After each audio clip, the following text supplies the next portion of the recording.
Action कर रही है और सीबीआई ने बड़ा एक्शन लिया है। पटना एम्स के 4 डॉक्टरों को हिरासत में ले लिया गया है। ये चारों डॉक्टर 2021 बैच के स्टूडेंट हैं। चारों डॉक्टर्स का रूम सीबीआई ने सील कर दिया है। सीबीआई ने लैपटॉप और मोबाइल को जब्त कर लिया है। इशारे मिल रहे हैं कि सॉल्वर गैंग का हिस्सा हो सकते हैं ये चारों डॉक्टर्स, जो कि 2021 बैच का हिस्सा हैं और पटना एम्स से इन्हें हिरासत में लिया गया है। अब सवाल खड़ा होता है, ये तथ्य सीबीआई क्या सुप्रीम कोर्ट के सामने रख रही है? क्या आज आई इस बड़ी खबर का तथ्य सुप्रीम कोर्ट के सामने सीबीआई आज रखेगी? क्योंकि अगर ये सारी चीजें रखी जाएंगी तो पिछले कई दिनों में कई सारी गिरफ्तारियां हो चुकी हैं। ये 4 डॉक्टर पहली बार पकड़े गए हैं जो सॉल्वर गैंग के तौर पर जुड़े हुए थे। इसके अलावा पंकज, राजू पकड़ा गया है, चिंटू पकड़ा गया है, रॉकी पकड़ा गया है, कई सारे लोग पकड़े गए हैं।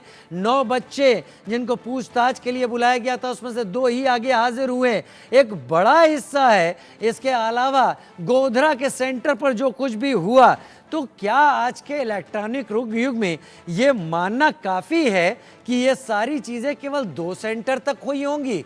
चारू जी बताएं।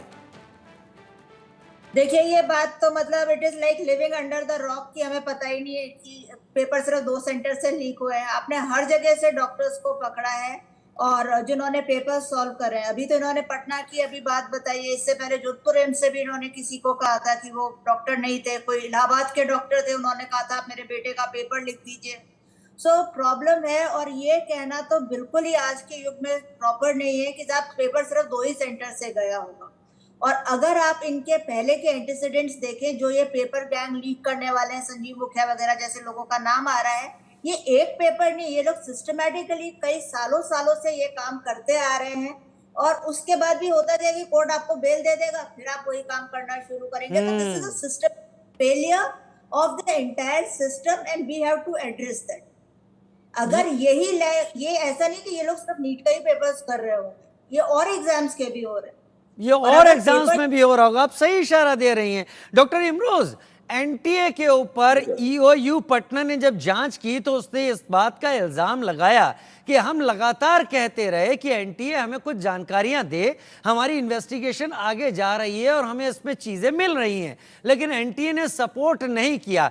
क्या एनटीए ने बतौर एजेंसी अपनी साख खो दी है? सर, असल में शुरुआत तो एनटीए से हुई।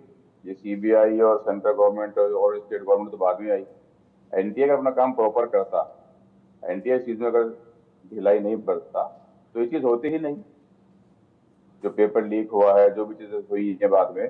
और सर, ये जो बार बार 24 लाख बच्चों का जिक्र आ रहा है, अगर आप देखेंगे सर 24 लाख नहीं है, उनके साथ उनके पेरेंट्स भी हैं। उनको आप मल्टीप्लाई 3 से कर दीजिए।